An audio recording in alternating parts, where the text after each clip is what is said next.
Before we start on our topic this evening, I'd like to extend a very warm welcome to a guest who we're deeply honoured has joined us this evening. The Mayor of Harrow, Councillor Karima Marika, who's taken time out of her very busy schedule. In fact, I think today is her 6th engagement. That just gives you some idea of how busy she is. Madam Mayor describes herself as a servant to the community. She tries to honour the values of simplicity and humility, and she does that with extreme elegance. And I'd like to invite Madam Mayor to share with us a few words, perhaps touching on her own journey of transformation. She has become a role model to many people. In fact, she's the first Muslim woman to be elected as a mayor here in Harrow. And she's the first Muslim Sri Lankan woman to be elected into a position of office of this kind anywhere in Europe. And it's a journey of inspiration that is very touching. And I would like to invite Madam Mayor to come and just share with us a few words at the beginning of our evening, and maybe just get us thinking a little more along these lines of inner healing. How do we help ourselves to become healed? Thank you so much. Round of applause, definitely. I'll stand here. Thank you. It's very much honor. Good afternoon to you. As I was told by sister, that we all communities are here today for this splendid event organized by the Brahma Kumaris.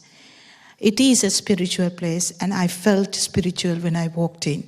I must tell, I'm talking from my heart. And it was beautiful when I walked in with you sisters, you too. So I'm going to welcome everybody in their own faith, in saying Jai Shri Krishna, Jai Jinendran, Jai Swami Narayanam, Vanakkam, Assalamu alaikum, Srasriyakal, Aibowan. Thank you for inviting the Madam Mayor of Harrow. I'm very humble and simple, and I have gone through a lot in my life, which I was just explaining to the sister. I don't want to talk about it, but if I can do it, I'm definitely sure that you all can do it. So for me, how do I say? Spiritual healing is something should be there for every community. And I think in the morning I went to Sai school. Those children are doing the same thing, yoga, meditation, and so on and so forth. But I think Brahma Kumaris should go to schools and get your message across to the students about Brahma Kumaris, because I don't think they know about it. And that will be a great pleasure. The youth who are going to come up in Harrow will learn what is meditation, what is spiritual healing, what is life. Life is very simple. One day you're born and one day you are dying. As I told this sister that I am a humble woman. Humbly, I'm not shy to say, I was a homeless woman. I don't want to go into deep, but I was very focused. I believe in my faith, very strong, but I don't discriminate any faith. My upbringing is excellent. For short and sweet, the way I have achieved, Sri Lanka has gone crazy because they welcome me in the highest position in my birth town, in Kandy. I got the welcome as a civic, when the Chawanlai, Jesmond Tito, all these expatriates, they gave me to a humble servant to Harrow community, that highest civic service. I'm honored that I have given the opportunity to be the mayor. Thank you very much for inviting me. God bless the Brahma Kumaris. This is a fantastic event. Thank you for inviting me. Thank you so much, the the worshipful, the Mayor of Harrow, Councillor Karima Marika, and I think what that's done is set us off for our evening's discussion with a real depth of honesty and a depth of sharing, which is at the heart of our own healing journeys, being honest with ourselves, where we're at and where we would like to be. But to hear that journey from being a homeless woman to being the Mayor of Harrow, well, it doesn't come much more inspirational than that. And I know you have to leave before the end of the evening, so if you have to go, we will wave you as you go. But thank you so much for joining us and blessing our occasion here this evening. So now, without any further ado, I would like to invite Sister Jayanti to come and join us and take her seat on the stage. We were saying we are very much living in a fractured and fragmented world, which seems to be lurching from one disaster to another, operating from a place of being deeply wounded, you could even say traumatized. It's at the point now where you almost daren't switch on the television to read the news because there's yet another event somewhere in the world that demonstrates the extent to which collectively we as humanity are struggling to find solutions. If you look at the polarization between the rich and the poor, if you look at the way in which our relationships have, both within families, within the communities in which we live, within our organizations, if you look at our political systems as well, there's healing needed, deep healing needed on a global level. And yet our response to that is as an individual. At the end of the day, that is first and foremost who we are. And so I'm so pleased to welcome Sister Jayanti and to introduce her to all of you if you haven't met her before.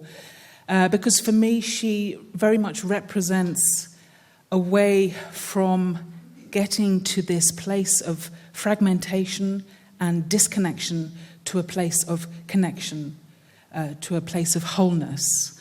Sister Jayanti is the European director of the Brahma Kumaris, and she's known for her depth and clarity of her thinking, which is very inspiring, and her natural wisdom. So Sister Jayanti, welcome to our programme this evening. Thank you. And when people look at you and hear something of your story, that you dedicated your own life to this spiritual journey that you have been on since being a teenager, they may well think that because of the life that you have led, you have somehow sidestepped some of the challenges and trauma that can come from living a more ordinary day-to-day life. Would they be right in thinking that about you? If only it were like that. It doesn't quite work like that, in the sense that the Brahma Kumaris do have communities where we live together, but we also have families that come to us and they live at home and come for meditation. And I would say that if I were living with the nuclear family and having a working life out there, how many people a day would I be meeting? A few people in my family, 2, 5, 8, max. How many people would I be meeting at work? 20, 30, that's it. Well, in the place that I live, I have 40 plus people that I work with on a daily basis, and they come from many different backgrounds and nationalities, men and women, and I interact with over a few hundred people who come to the meditation center every day. And so you can just see that where there's this amount of interaction going on, it opens up the space for many things to emerge, both within yourself as well as within others. But also, say for example, if we're organizing a group to travel to India, which we do regularly, and I was part of the team that was doing that, you're interacting with the airlines, you're interacting with the airports, all of these things. So it's not actually just one career that I have, it's several hats that I've had to wear through the time that I've been with the Brahma Kumaris. And so it's been a very rich experience, a very rewarding experience, but very steep learning curve a lot of the time. And a daily practice of the need to heal the inner self. A daily practice in which a mirror is put in front of you, in which you can see what's going on inside of you, that's actually leading to what's happening outside. Maybe that's the big difference, that when you're just working within the usual way, then you don't realize that whatever is going on inside and whatever is going on outside are directly related. And so spirituality and being in a center means that everything that happens, you see it as a reflection of what's going on inside. And you understand that by sorting things out inside, you can start sorting things out outside too. And I can imagine if there's anything that isn't quite in alignment within yourself, it's very soon to manifest in the world around you, because you're living in this hall of mirrors almost, that your own thoughts are bouncing back at you all the time. It happens like that. We begin the day with silence, with meditation, and that's very important, because in that silence then you're able to recharge your inner battery and deal with things happening outside in a more amenable way, in a more peaceful way, in a way that's likely to lead to reconciliation rather than conflict. And yet, of course, if I haven't taken that time to still my mind and experience that inner peace and that connection with the divine, then yes, whatever is coming up inside gets reflected out there. And so to make that connection is a very important thing, because then you know how to sort it out in a very peaceful way. I think it would be useful at this stage to just clarify exactly what we mean by inner healing. We're all very clear what it means to heal physically. We have physical wounds and ailments, and they need addressing. But inner healing, we're talking about the inner being. And I can in a way see two strands of healing. One is the healing of the experiences that we have been through in this lifetime. The upsets that I think are common to each of us. I don't think anyone gets a free ride in their life and miraculously turns up as an adult with having had no painful experiences. So that's one stream of healing that we're dealing with. But there's another which is, I suppose I would call like a sort of a soul sickness that is in need of healing, which is a human experience that is common to all of us, and that inner part of us, regardless of the experience we've had in the journey of our own personal lives, is also something which needs healing. Agree. You've identified both aspects very clearly. And so, say for example, how many of us were born in one country and moved to another country, or sometimes even born in one country, moving to another country, and yet another country after that. I imagine that that applies to many sitting here in this gathering. And maybe we didn't realize it at the time, but just the trauma that a young child experiences being uprooted from the country that they're born in, being brought into another place where the geography is different, the climate is different, the nuclear family is now all you have, whereas maybe earlier you had an extended family. So that's just one example. But these are the sorts of things that leave scars on the soul that you don't realize normally.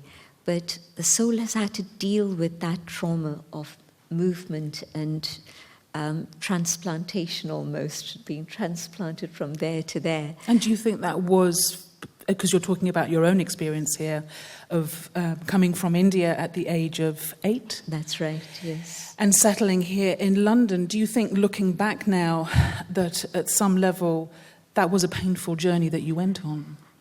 It's only recently that I've been able to identify it, because somehow, you sort of forget about these things and put them somewhere in the back of your consciousness. And it was recently in a conversation that somebody asked me, well, what was that experience of moving from there to here?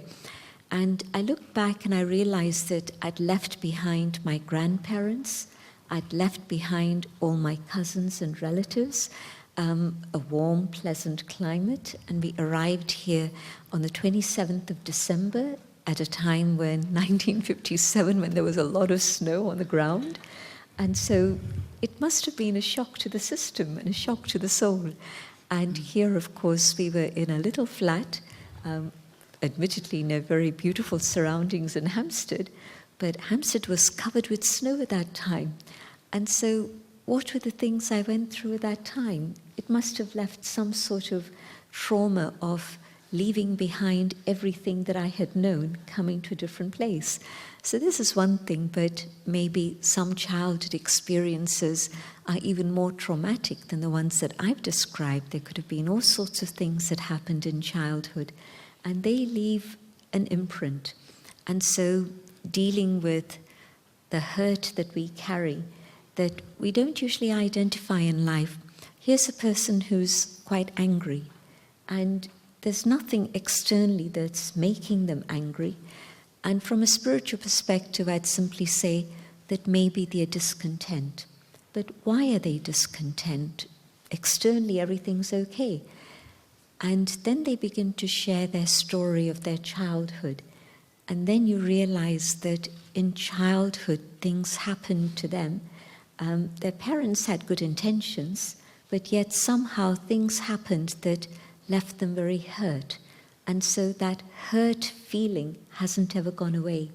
And so that state of being a victim leads to the state where now they're lashing out.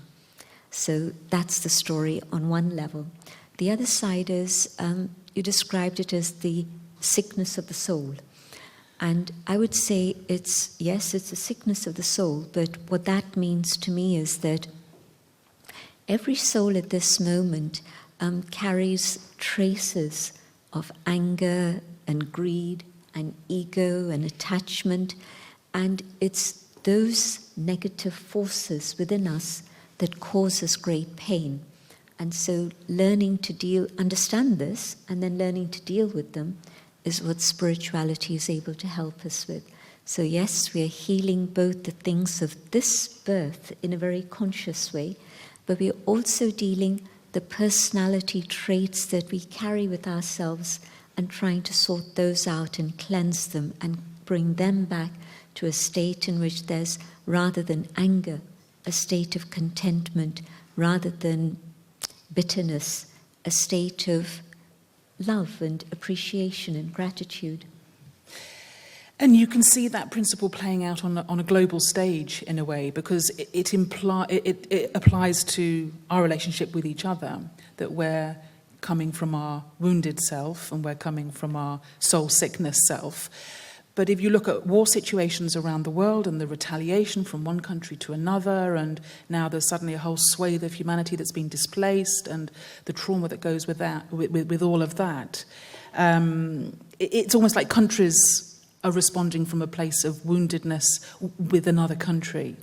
And my question following on from that is, given that that is the case, how is it that by me looking at my own inner wounds and doing my own healing journey, how in reality does that make any difference to what we're seeing being played out on a global stage? Because surely I, as one individual, can't affect that, or can I?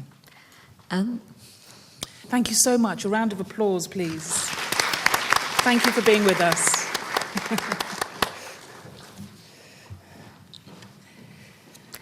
I'll give you one example. I was in Sarajevo in Bosnia a couple of years ago, and we have a small group of people who come for meditation classes there.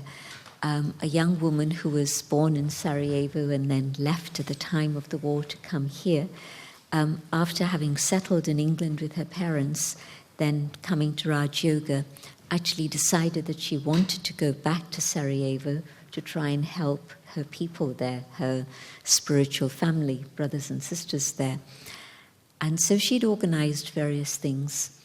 And in one particular small event at the center itself, there was a big public event in a public place, but a smaller event at the center. And in this small gathering, it was very easy for people to speak. And a person who knows about what's going on in the country told me how the children that had been born after the war still today carry the scars that their parents experienced. But in fact, they carry it in a worse way.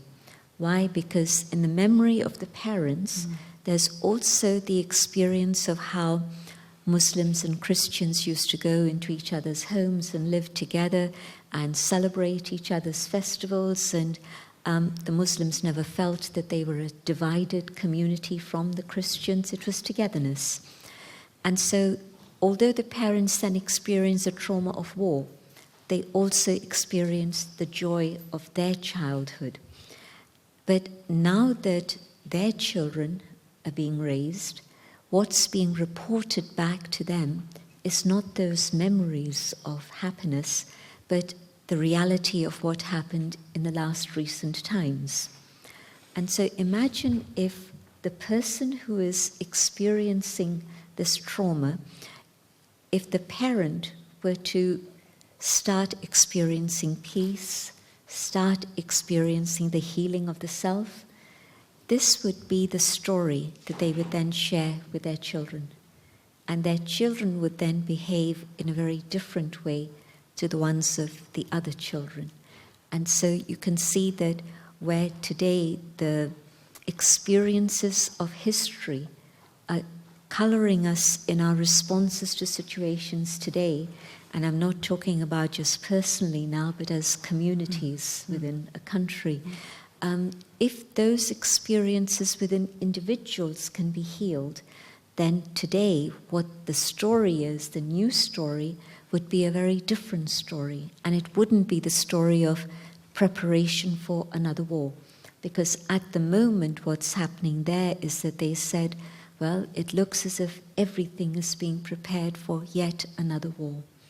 And so I see how one individual bringing about transformation can impact their immediate family, and because their family then reaches out and touches many other lives, they're able to impact the other people they're in contact with.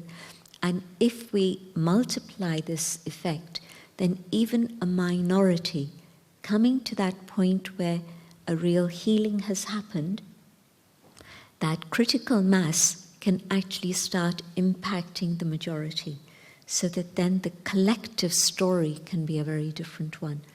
And so I think it's time to look at, can we have a new story for humanity? And I think that many people are thinking along these lines, not just Brahmakumaris. There's groups and organizations all over the world, Russia, China, you name it. But people are now interested in these ideas of the inner healing and inner transformation. It's very interesting, this idea of almost coming through your DNA, that you inherit trauma that has been not experienced by yourself but by your ancestors. I've got a friend whose father was an Auschwitz survivor, and his children never went near the place, and yet the trauma that their father went through has played out in their lives in much the same way that you're describing. And if you look at the divisions, the deep divisions within our communities between one religious group and another, you can fall into those patterns of demonizing the other, not based on any experience that you've had, but because you've inherited this way of seeing. And the inheritance has been a very external transmission, in the sense that parents will relate those stories, or the media will keep those stories alive. The whole of Sarajevo, there's a museum, huge museum, where all those photographs, and I'm not saying that you don't keep those things, but they keep the memory alive. There was a very interesting Indian woman judge I was traveling with in East Berlin, and we went to one of the concentration camps because it was part of the conference agenda that we should be taken there. And she said something very interesting to me. She said, where there are memorials of horror, there will continue to be scenes of violence. Wow. And it's exactly what's happened. Because you're feeding that thought form. And she said something which isn't 100% true, but it's probably 99% true. She said, in India, we've had so many invasions, but we don't keep memorials of horror. And then when I was in India in one particular year, I did see one memorial of horror. And that was the walled garden in Amritsar. Ah. You know the story of the walled garden? Was Some of you do. The massacre. It was a massacre. So one little door, a Sunday afternoon, where it was essentially women and children, and it was literally a walled garden and nowhere to go. And the shooting happens and everybody dies. But fascinating, this woman's words. She spoke to me before I'd been to Amritsar. But some years later, Amritsar became the scene of another horror story of huge, huge conflict and assassination.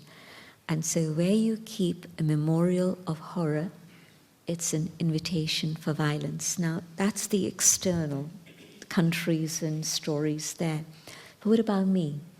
The memories that I carry take away my freedom. Memories hold me back to the past. Unless I go through the process of cleaning my memories and allowing love and forgiveness to come. And if I do that, then I can switch, I can change my feelings. Otherwise, memories come, and it was very interesting, you know, here's a person who's very calm, and they start talking a little bit about their story, their experience. The memory comes back, and their eyes filled with tears. It happens within seconds. And if the memory has been cleansed and dealt with and forgiveness has happened, then the response is a very different one. So what am I doing to myself? I'm not allowing myself to heal if I keep memories of pain and sorrow and suffering. I have to find a way of saying that really is the past. I don't want to go back and revisit those feelings. Memories trigger feelings, and then the feelings can be very painful feelings. But that takes a good deal of self-awareness, a good deal of courage, a good deal of determination to change the patterning, which has almost become like a groove within your community, that you as an individual are deciding to respond differently to this person in front of you or to this community in front of you. How, from your experience, do you think we can empower ourselves to do that? Is it a question of holding love for the other? Is it a question of honouring the other's pain and seeing it and sharing the witnessing of that? Is it bringing just a heartfelt feeling to make the difference in that moment when you have a choice between responding with the old patterns or doing something in a new way? I think for me it begins with the whole journey of understanding, the path of spiritual knowledge. And if I begin that journey, then I ask myself the question, what is the destination I would like to arrive at? And for me, I would like to come to the point where I can totally free myself of the things of the past and come back to the original goodness, the purity, the truth, the beauty, the peace of the inner being, the soul. And so the steps that I'm taking today, whatever else it is I may do in life, I may be looking after my children, I may be a teacher, I may be in business, whatever else it is I'm doing. But if I begin to reflect on these ideas and I see my life as a journey, and my destination isn't just to get my children married and settled, but it's that I'll do. I have to do what I need to do. But if I hold that higher vision of my own self and my own life and the purpose of my life, where am I going? Is this the vision that I have, that I would like to come to that state of my own original goodness and beauty again? So today, what do I need to do?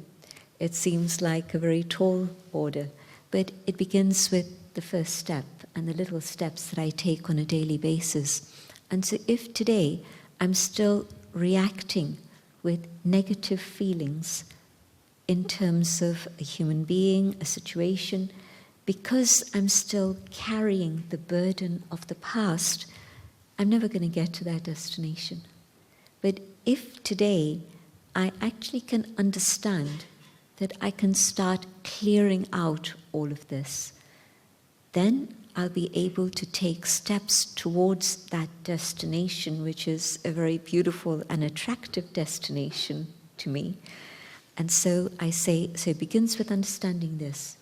The next thing is, do I want to carry on reacting in the way that I am? Or do I want to change it? And I decide, I don't want to carry on in this way because I'm losing out on my peace and my joy. My life shouldn't be one of pain and suffering. That's not what human life is meant for. I really don't think so. I think human life is meant to be one of love and an exchange of happiness. Do you agree? Yes? So what am I doing to myself and keeping myself away from that when I have the tools, I have the understanding, and I know that I can change my memory pattern, I can change my attitude, I can change my feelings. But I need attention. It's not hard work, but it requires attention. And it's very easy to slip back into past habits, past traits. I'm wondering here about the role of role models, actually.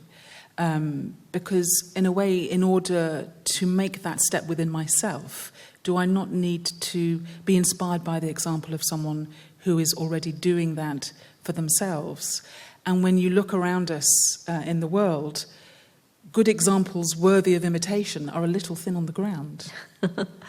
I've been very, very fortunate in the sense that since I was 8 years old, in fact, just before, about 6 months before leaving India to come abroad, my parents came into contact with the Brahma Kumaris, and I had the fortune of meeting the founder and the mother of the organization, whom we call Baba and Mama. But also, through all these years, I've known somebody called Dadi Janki. How many of you have met Dadi Janki? A good few. And those of you who haven't, it's okay, because even though she's now 102, we are planning to bring her back to London next year. And she's game for it. She's saying, yes, why not? So 103, not out, let's see. But these people that I've mentioned, all of them have been practicing spiritual meditation, yoga. Because if I just say yoga, people think it might be the physical exercises. But this is a spiritual journey of yoga. And the word yoga means the union of the self with the divine, not just the exercises. And yes, they have been fantastic role models. I've seen how they've been able to maintain that vibration of love no matter who's in front of them. I've seen Dadi have to deal with difficult personalities and yet maintain her respect and regard for them, and in the process, change them. I've seen them change. And so for you personally, having experienced it with your own eyes and seen it, that has enabled you to go on the journey that you have? It started with curiosity. I was curious about what was going on with the Brahma Kumaris, because although I met them at a young age, I wasn't really interested in that way. But later on in my teenage years, I decided I wanted to find out. And yes, the more I understood and the more I saw what this life can be about, I thought, this is what I would like to do for myself. I'm wondering as well, through your many years of witnessing other people's journeys and coming to their spiritual path, whether you have seen that there is some correlation between the pain, the wound, a situation, a circumstance, an illness within an individual that has meant that perhaps their life as they were going along has faltered, and that faltering has led them to feel a sense of loss within themselves, a sense of pain, that has then been the catalyst for them inquiring and taking the first step on their spiritual journey. I'm trying to sort of grasp at some positive that could come from, the wounds, the pains that we feel, that we can transform that into inquiry. Would you say that has been the case? It's happened to many, many individuals, that they've come to a situation in which they've hit a wall. It could be in relationships, it could be in finance, it could be in health, but also sometimes just out of curiosity. So I've seen that also. But in the situations that we're talking about in terms of pain, if I just blame the universe, blame God, and blame everyone else for my condition, then I'm never going to be able to learn anything from it and go anywhere further. But sometimes when a person hits a wall, they take stock of the situation and they ask themselves, why is this happening to me? Instead of saying, why me? But why is it happening to me? And that question leads them on this inner journey. And yes, very often that then becomes the trigger to make them inquire further and start understanding the law of spirituality that's led to their situation, but also then how to be able to respond to it, how to deal with it. And so, yes, that's happened very, very often. And have you noticed a difference between those that you've journeyed with in the West and those that you're still in contact with in India, in terms of whether we carry our pain differently and whether we respond to it differently? Some years ago, I would have said that people in India had a wider family that they could rely on. The extended family system was very prevalent. But today I find that so many people are living far from their parents' homes, so that their children don't have the same access to grandparents and uncles and aunts in the same way as used to happen. So I think that that's a factor that's changed quite dramatically. But I think that still, within, say, India, those of you who are from the subcontinent can tell me, would you say that 90% of people in India still have some faith? Yeah, probably. Religious, spiritual faith. Spiritual faith, Yeah. Religious faith, belief in God.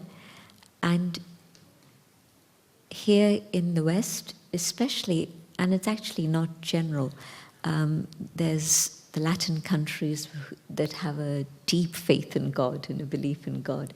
But Northern Europe seems to be the toughest. And so countries in Northern Europe seem to have let go of their faith in God. And so I think that the deep sense of loneliness that comes in people who don't have faith in God is quite traumatic. And where there is faith in God, there'll always be that sense of comfort that there's someone who can give me some support and help, and maybe in a moment of need, the real distress of the soul leads the soul to connect with God and experience God's love. So I see that as being one of the big, big differences, where in India, faith and spirituality is part of the ethos of life, is part of the fabric of life. People don't ask, do I believe or don't I believe? It's just natural. Whereas here, it will be a question. And then a very conscious decision is made, do I believe or don't I believe? And then some go one way, some go the other way, of course. But I see that as being a big difference. So when you drill down into that sense of emptiness, to what extent do you think at the very bottom of that well, what you are really dealing with is a pain around this sense of having separated from God, or having separated from a sense of knowing and feeling God's power? I think it's absolutely at the heart of everything. There was a very interesting thing that I understood from research that had happened, and this was in the 80s at the University of Minnesota, and they were looking at the subject of self-esteem. And what they said was that people who have faith are more likely to have higher self-esteem than people who have no faith at all, or even children who grow up in an atmosphere of faith. They're likely to have a higher sense of self-esteem than those without.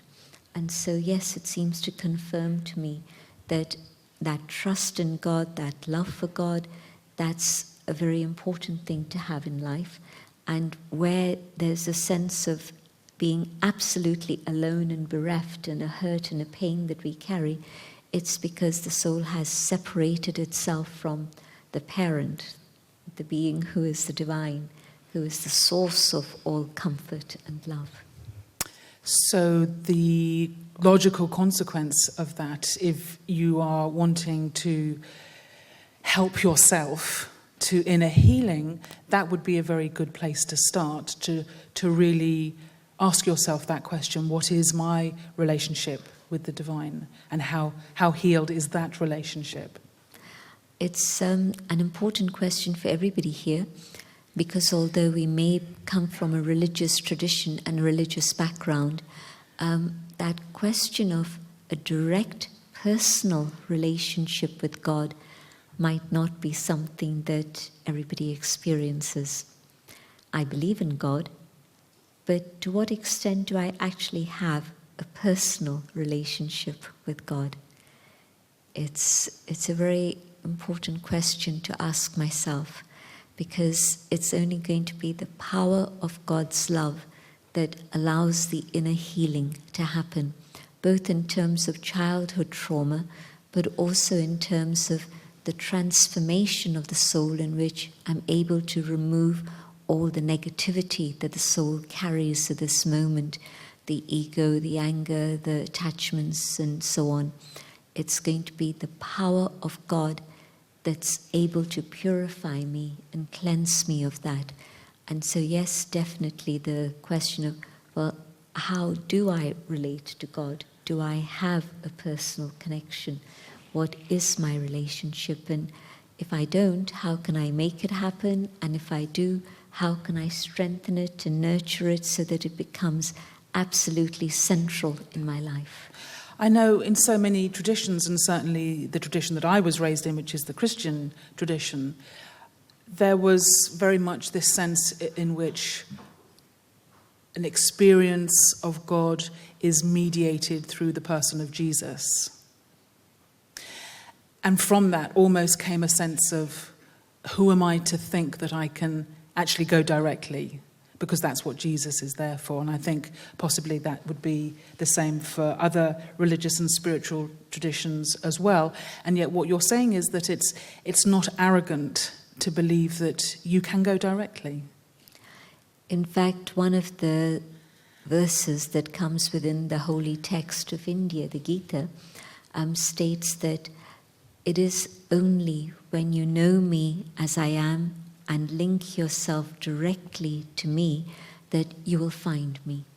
And so it definitely says, drop the whole subject of the consciousness of the body, forget about all human beings, whatever their role, their title, their position, their relationship may be, just let go.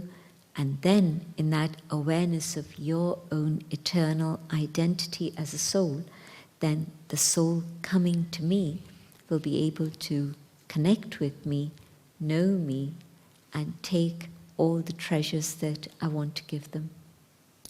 And to what extent do you genuinely experience that in your day-to-day life? If I had not had an experience of God's love, I would never ever have imagined that I would want to have a life of spirituality, especially living in an ashram. And so it wasn't that I decided to stay in a center in the hope that I would find God, but it was my experience of God's love and the amazing joy that I was experiencing through that connection with God that was the motivating force that this is what I want to do more and more in my life, but also this is what I want others to experience also. And so the starting point of my journey was that very direct personal experience. And if today I did not continue to have that personal relationship, it would be a challenge to continue. And so I see that it's this relationship that's keeping me going and is giving me the courage and the determination to say, yes, I'm going to reach my destination. And that then becomes the source of your own transformation and your own healing. And how does that happen? Because God is there and I'm here. How does the experience of inner healing actually transmit itself to me? When you love someone, you don't just remember them or connect with them when they're sitting right next to you. They can be wherever they may be, and you're somewhere else, but your thoughts reach them. And very often you get proof of that. You think of them, and a few minutes later they're calling you. And they'll say, I've been thinking of you. And so thoughts travel across the oceans. Thoughts travel across time even. But our thoughts connected with God link us with God, and that is called meditation. And so there's a beautiful expression that comes in the scripture of India, Man Manabhav. Turn your mind towards me. Focus your thoughts on me. Remember me.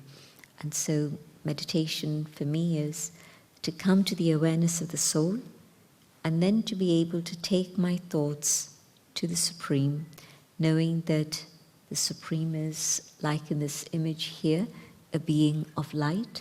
And as I connect with the Divine, then in that connection, everything becomes available.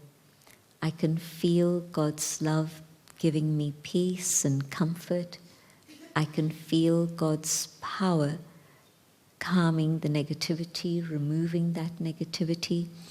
And so the healing can only happen through that connection of relationship with the Divine. I don't think the inner healing can happen in any other way.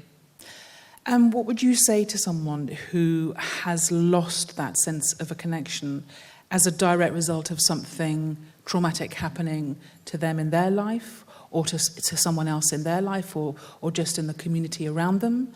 And they say, well, how could God allow that to happen? And that becomes a barrier to them believing that there is a God who does actually care. There are two separate stories.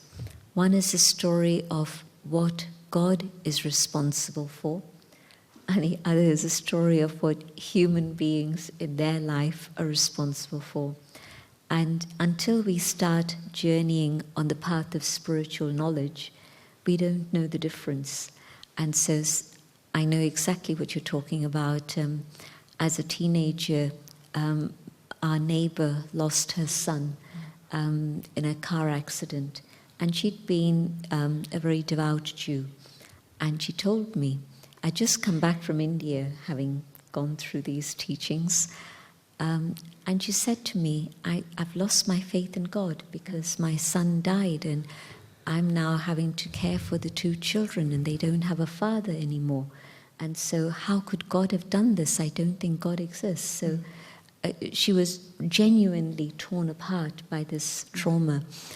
And in fact, the story of human karma, where I'm born, where I die, what happens through the course of my life, that's the story of billions of human souls.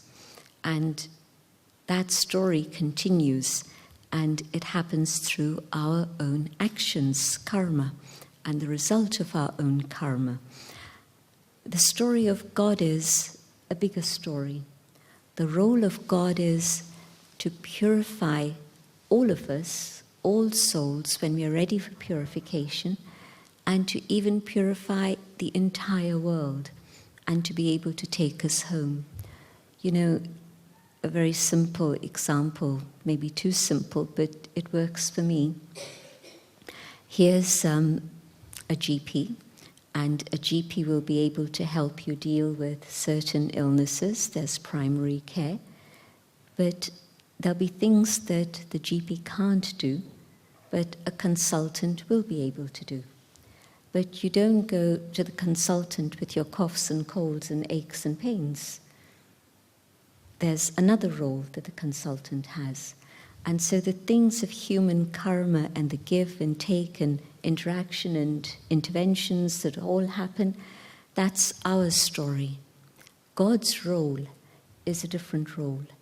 And yes, God does offer comfort and solace when in prayer we reach out to God. We can feel God's presence and God's help and support. But God's intervention happens in a very specific way. And that is at a time when we connect with Him with the understanding that God is able to transform the negativity that is there within me, which is the real illness of the soul. That's the actual cause of the pain and suffering that I'm going through. So until I get to that point of understanding, I don't have a relationship with God. I don't know what God's role is. I don't know what God's supposed to be doing or can do for my life. And so it's a fascinating journey to understand not just myself, but to understand who is God, what can God do for me, and how can I expect God to help me in my own life and intervene in my life. It is a natural response to want to blame someone when something goes wrong. And at the end of the day, who better to blame than God? Because, well, it's all God's fault, isn't it? And when we look at the world around us now, you could be forgiven for thinking that God has forgotten about human beings and the human experience. We've been given God's instructions, very clear commandments in all the different traditions. Mm-hmm. And we've been told that if we don't follow those instructions and commandments, there are repercussions of that. And so we've been breaking the natural laws, the spiritual laws, God's laws, and even human laws.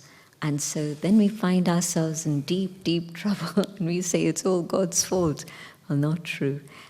We've broken the laws, but what God's now doing is to enable us to understand what those laws are and how we can start using that understanding to come to a point of wisdom where really we are beginning to follow God's laws again so that we are freed from sorrow and pain.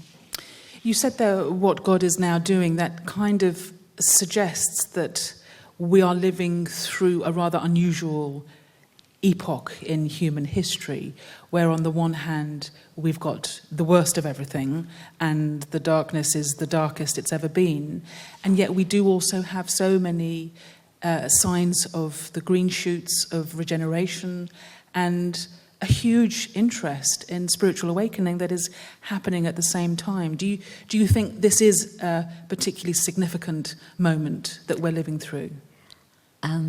I've been sharing these ideas for the last 50 years in London, and I did not find a response to the ideas of spirituality and meditation when I started, and I've gradually seen the interest growing to the point where today meditation is almost, not quite, but almost mainstream. Where doctors will recommend people to take up meditation as therapy, where people will, the mayor she said that education, schools should talk about these ideas of spirituality. That gives me hope for the future. Well, that's a very positive note to take a pause. To just see whether there's anyone here who would like to ask a question. It's a chance to see what the mind of someone who's been thinking about these issues for 50, 60 years can come up with. If you do have any questions, it's a great opportunity to ask about any of the topics that we've covered tonight, or indeed a question that you may have of your own that hasn't necessarily been touched on. From what I understand is that God has separated us from the divine himself and put us in this world to experience the world. And now, from the message that God is giving is reunite with me. But why would God in the first place put us in the world if he wants us to reunite with God? Did everyone hear that? It's an interesting idea. Why did God, if God wants us to be with God, why were we put into this world where we experience a separation from God? Is that, yeah. When we first come into this human world, that world is described as Satyug, the golden age. And we come down from that home of silence to experience a life of joy, of love, of happiness and truth and beauty here on earth, a world which is like heaven. But somehow, with the passage of time, that world changes and the human soul loses its power and energy, and it comes to a point where the energy is lost and that purity is gone. And so then wrong things begin to happen, and there's a huge amount of sorrow. So we've come to this point which we would describe as Kali Yuga, the dark age, the iron age. And at this point now, God is again showing us the way back to that age of truth, Satyug, the age of truth. And so God's love and compassion and mercy are now intervening within human affairs to be able to show us how we can make the transition back to the golden age. It's a very complicated idea because it takes in the concept of cyclical time rather than linear time. And so there was a period which was a golden age that all traditions have remembered. All the traditions have spoken about heaven on earth, about Valhalla or dream time, different names, Atlantis, Utopia, different names have been given to it, but that world of perfection where people experience just love and joy. And so that was a reality. And today we're very far from it, but we can again create it once more with the right awareness, the right consciousness, the right actions. It can come again. Thank you for that excellent question. Anybody else? Yeah, we have someone in the blue jumper just at the back there. Thank you. I guess my question might be a little bit sort of difficult, I don't know, but very recently I've been challenged, and I mean really challenged to the point where, my goodness me, I don't know quite what to do and what to think. My maternal upbringing has always been of the good philosophy and principles of the Brahma Kumaris, and so I've always lived by those principles. And I've always looked at challenges in the past and lived and responded in the manners that you've described, and I absolutely uphold those. But I guess what I've really found very, very difficult for the past almost 2 years is this. I've come across a challenge where I've been asked to move on, perhaps to look at perhaps, past karmas and so on, of somebody who's suffered very, very badly to the point of being traumatized and then have met their untimely death. And I've been asked to just look at that, move on, and just, heal within myself. And I find that very, very difficult, only because I'm not dealing with the truth out in the community and within the families and so on, and I've been asked to just move on based on just ignoring what has actually gone on, and I'm finding that a real task and a real challenge, and my healing process is, I'm nowhere near it at all. I'm really struggling, so I just wondered, what there is that I could probably even look at, because this business of karmas, and therefore it almost feels as if like the person then kind of deserved it in a sense. I don't know, it was their past karmas, and therefore this is why this is what they had to face and so on. I find that very, very difficult to sort of, accept. So I don't know how to quite deal with that. Thank you for your question. For me, your question is touching on this issue of how do we know the difference between genuine inner healing and just putting a sticking plaster over something, and possibly even suppressing what actually hasn't been healed. There's two things. Firstly, I'd just like to offer a short explanation, and then another thing. It's not possible just to say, forget the past, just put a full stop and move on. It's so important for the human consciousness to understand what has happened, and through that understanding then come to terms with it, and then be able to forgive, let go, and then finish, or learn whatever lessons it is I needed to learn from that story, and then be able to say, okay, a full stop. So yes, it's a fact that you can't just say, oh, finish it and gone. It doesn't happen like that. Either forgiveness or a learning process, something has to happen to be able then to put a full stop, so that it's not a suppression that's going to come into something that's festering inside me and cause even further pain. So one is to deal with it.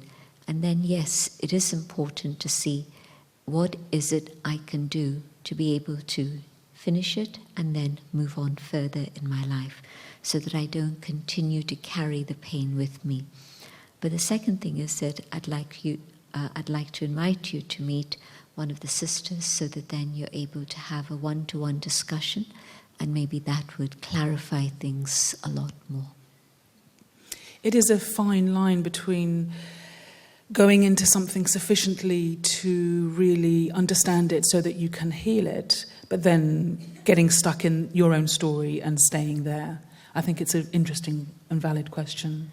I think also there's the factor of being told, just forget it, finish. You can't just forget something. You have to be able to deal with it in some way.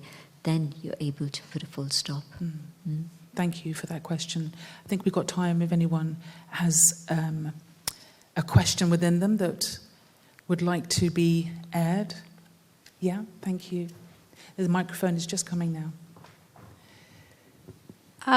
Initially, you said that when you started your journey at the age of 8 and accepting this, how long, the timeline, how long did it take you before you were really engaged with it? As a child, I experienced the love of the spiritual family. I experienced the power, the beauty, the joy that they had, and so I was very inspired by that. But I personally wasn't ready to give time and attention to understanding these things. That happened much later on when I was 19. And so when I started to study these ideas, within a day, I was having very powerful experiences in meditation, literally the same day. I heard about it, I practiced it, and it was very powerful. And so I know that things can change very dramatically. And so things happened very quickly after that for me. Within 6 weeks. It takes a long time to go through, because this monkey mind keeps wandering. And to focus on yourself, it takes a long time. Studying with somebody makes it much easier. And then secondly, meditating within a community, within a group, also makes it much easier because the vibrations are more powerful and are ready-made. Yeah. And so both those factors, if somebody can share ideas with you that are based on spiritual knowledge and guide you through the understanding of how to focus your mind, where to focus your mind, how to make that inner connection, those basic ideas are given in a meditation course that we teach. Yeah. And so you'd be welcome to try that. And then, of course, it's also then within a group, so that also makes it very powerful. Your question actually leads us very nicely into an opportunity that we would like to extend to everyone here, and that is to experience a few moments of meditation together, if that's okay. I think in terms of inner healing, the experience of touching that place within us that knows and recognizes a deep stillness, a deep silence, and a deep sense of peace in itself does so much to help us with our inner healing journeys. So if you would like to just sit comfortably in your chair, maybe just with your feet on the ground, take a couple of good breaths. We've discussed a lot of topics tonight that might have stirred things up, so just take a nice breath and just release that. And I'd like to invite Sister Jayanti to just speak her own thoughts as she is meditating, so that you have a sense of where Sister Jayanti goes in her mind while she is meditating. And the invitation is for you to follow those thoughts as she is speaking them. And just relax and allow that inner peace to wash over you as you sit here now. Thank you, Sister Jayanti. We're going to have a little bit of music as well. No music. No music. No music. No.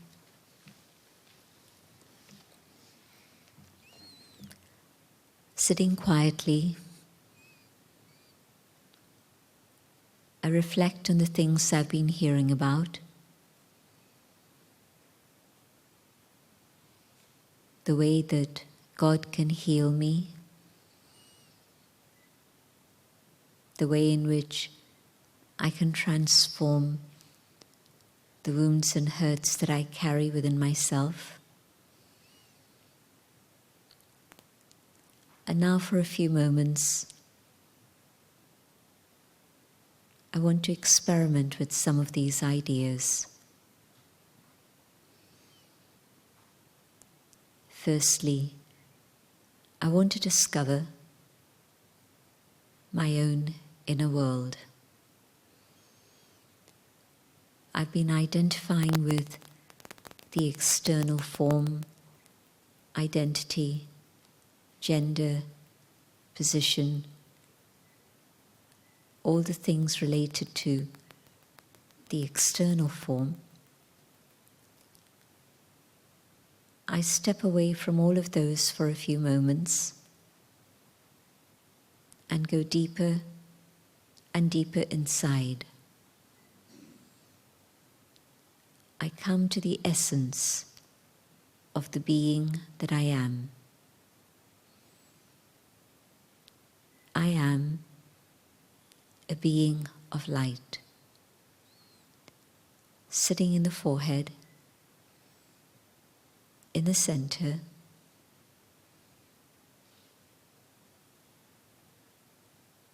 radiating light. My natural form is of light. My original form is of peace.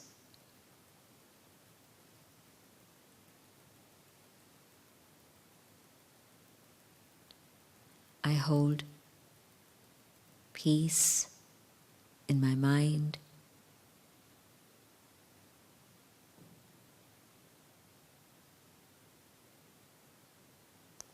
And I'm drawn to another place. A place of light. A place of silence. A place where I can experience my own eternity. And in this world of light,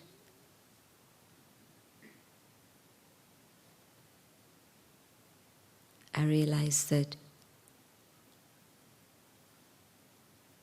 no one can bring anything. It's a vast, infinite space of light. And I am as I am, whatever I am, with everything else left down below in the physical dimension.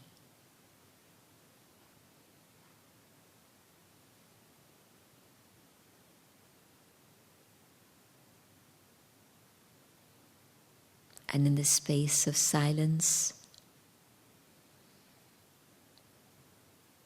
the home of the divine, I connect with the Supreme.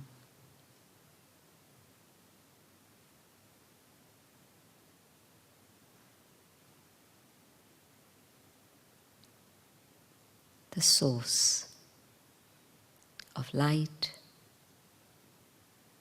of love,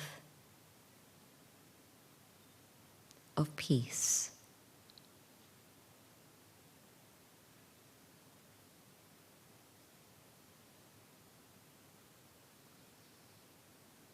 In my home, I am at peace, and I'm connected with the Supreme Parent.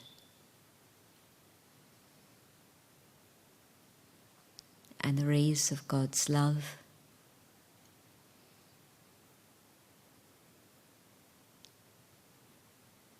take away the pain.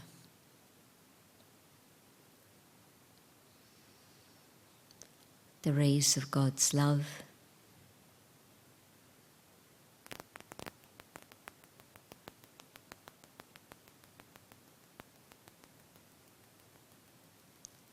allow me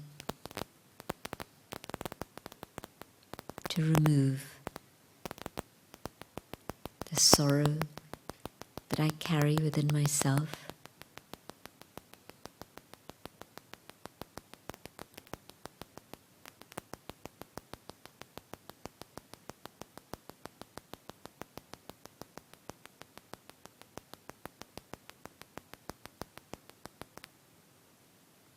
God's love offers comfort.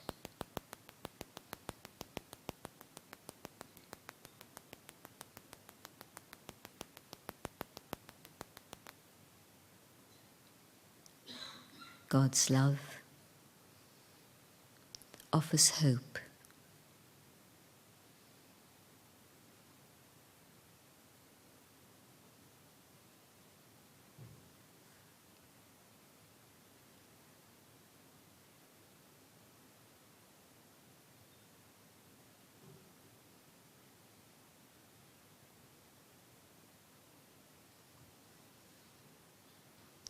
God's light of love reaches out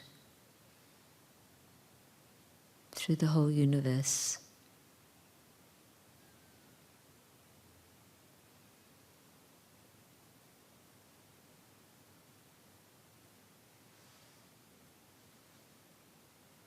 And God's love tends the wounds of the entire human family.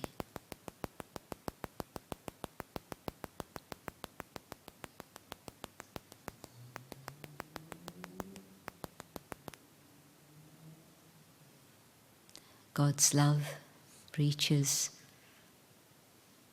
all members of the animal race.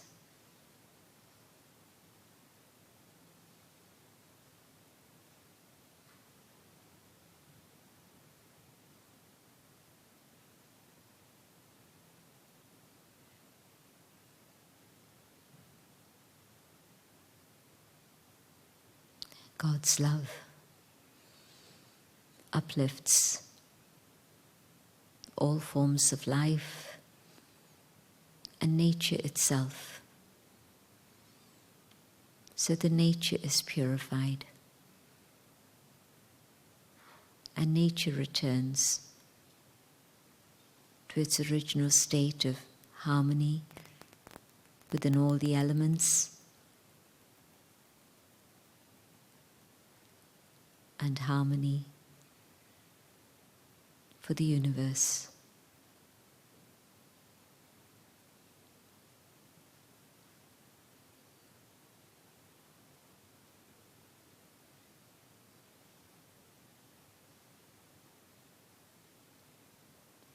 Om Shanti.